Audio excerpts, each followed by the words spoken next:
নমস্কাৰ, আপোনালোকক স্বাগতম জনাইছোঁ আমাৰ শিক্ষামূলক ইউটিউব চেনেলটোলৈ। আপোনালোকৰ বাবে এটা ভাল খবৰ আহিছে। NHM ৰিকুৱাৰমেণ্ট তো এপ্লাই আপোনালোকে কৰিব পাৰিব। NHM Assam community health officer হিচাপে ৰিকুৱাৰমেণ্ট 2025 বৰ্ষৰ বাবে আহিছে আৰু এপ্লিকেশ্যন প্ৰচেছ আপোনালোকৰ হ'ব অনলাইন প্ৰচেছত। আৰু আজিৰে পৰা আপোনালোকে আবেদন কৰিব পাৰিব। 2 জানুৱাৰী 2025 অথবা আজি 2 তাৰিখ হয়, আজিৰ পৰা আপোনালোকে অনলাইনসমূহ কৰিব পাৰিব আৰু লাষ্ট ডেট 10 জানুৱাৰী থাকিব। ঠিক আছে। আৰু যিসকলে GNM বা BSc নাৰ্ছিং কৰিছে তেওঁলোকৰ বাবে অতি সুখবৰ, যিহেতু তেওঁলোকে আবেদন কৰিব পাৰিব। সকলো ডিটেইলছ বাৰু মই এই ভিডিঅ'টোত জনাম। তো যদি আপোনালোকৰ চিনাকি বন্ধুবৰ্গ বা আপোনালোকৰ কোনোবা ফেমিলিৰ আছে GNM বা BSc নাৰ্ছিং কৰিছে, তো তেওঁলোকে এপ্লাই কৰিব পাৰিব NHM Assam community health officer হিচাপে। ঠিক আছে।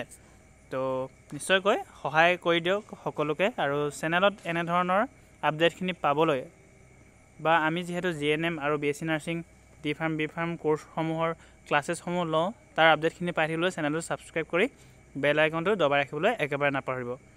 তো আগবাঢ়িছোঁ NHM ৰিকুৱাৰমেণ্টৰ সম্পূৰ্ণ ডিটেইলছ জানিবলৈ। ঠিক আছে, স্কিপ নকৰিব, গোটেইখিনি চাবলৈ চেষ্টা কৰক আৰু যিমান পাৰে বন্ধুবৰ্গলৈ শ্বেয়াৰ কৰিব।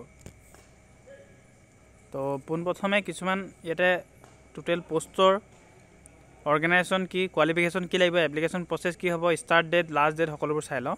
পোষ্ট নেম হৈছে কমিউনিটি হেল্থ অফিচাৰ হিচাপে আপোনালোকে নিযুক্তি পাব কমিউনিটি হেল্থ অফিচাৰ হিচাপে।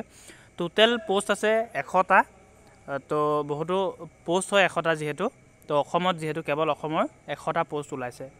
তো organisation NHM national health mission Assam. Qualification GNM or BSc nursing কৰাসকলে আবেদন কৰিব পাৰিব। ঠিক আছে। এপ্লিকেশ্যন প্ৰচেছ অনলাইন হ'ব। ষ্টাৰ্ট ডেট 2 জানুৱাৰী 2025 পৰা আৰম্ভ কৰি লাষ্ট ডেট 10 জানুৱাৰী 2025লৈকে। ঠিক আছে। তো এয়া NHM Assam requirement 2025 national health mission NHM বুলি শ্বৰ্ট ফৰ্মত কোৱা হয়। তো ইয়াৰ 100টা ভেকেঞ্চি এভেইলেবল আছে। তো যোনসকল কেণ্ডিডেট ইণ্টাৰেষ্টেড আৰু এলিজিবল হয় তেওঁলোকে আবেদন কৰিব। তো অফিচিয়েল লিংক মই ডেছক্ৰিপশ্যনত দি দিম, তাতে ক্লিক কৰি আপোনালোকে ডাইৰেক্ট অনলাইন পেজলৈ যাব পাৰিব। অনলাইন পেজত গৈ নিজৰ ডকুমেণ্টসমূহ ছাবমিট কৰিবা। যোনখিনি আপোনালোকে ফিল আপ কৰিব লাগে ফুলফিল কৰি আপোনালোকে আপলোড কৰি সম্পূৰ্ণ কৰিব পাৰিব আপোনালোকৰ অনলাইনসমূহ। ঠিক আছে। তো ইয়াতো দিয়া আছে চাব, post name community health officer হিচাপে 100টা post national health mission Assam.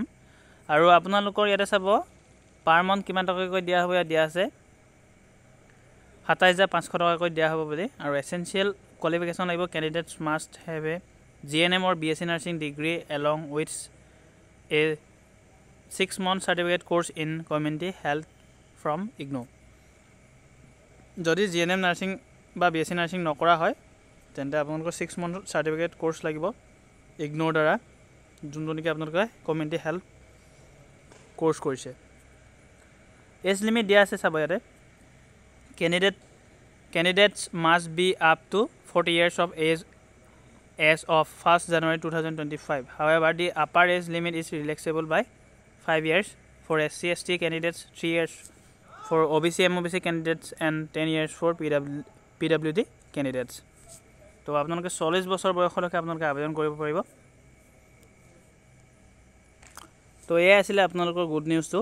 তো আপোনালোকে যোনসকল কেণ্ডিডেট ইণ্টাৰেষ্টেড আৰু এলিজিবল হয় তেওঁলোকে আবেদন কৰিব পাৰিব। ডেছক্ৰিপশ্যনত মই অনলাইন লিংকটো আপোনালোকৰ দি দিম, অনলাইনৰ লিংকটো দি দিম ডেছক্ৰিপশ্যনত। তাত গৈ আপোনালোকে ক্লিক কৰি অনলাইনসমূহ সম্পূৰ্ণ কৰিব পাৰিব। আৰু ফুল ডিটেইলছ আপোনালোকে যদি চাব বিচাৰে তেন্তে মই তাতো ডেছক্ৰিপশ্যনত দি দিম। ধন্যবাদ। নেক্সট ভিডিঅ'ত লগ পাম।